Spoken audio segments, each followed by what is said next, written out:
Oui, malheureusement, c'était prévisible.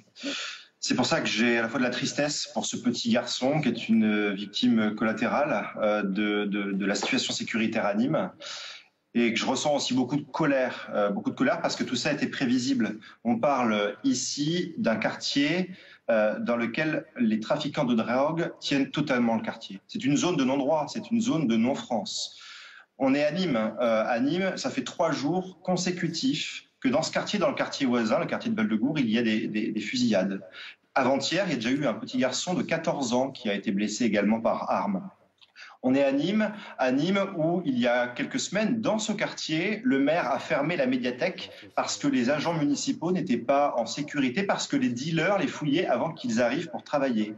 À Nîmes, toujours, il y a quelques mois, il a fallu délocaliser temporairement une école parce qu'il y avait des tirs autour de cette école dans un autre quartier. Vous voyez, la situation, elle est dramatique. Et les habitants de ces quartiers que je reçois régulièrement ou que je vais rencontrer me disent à quel point ils ont la boule au ventre. Et il y a quelques jours encore, je rencontrais une petite mamie qui me racontait qu'elle voulait quitter le quartier, mais que si elle vendait son appartement aujourd'hui, elle ne pourrait le vendre que 20 ou 30 000 euros et qu'elle ne pourrait aller nulle part ensuite. Voilà la situation sécuritaire à Nîmes.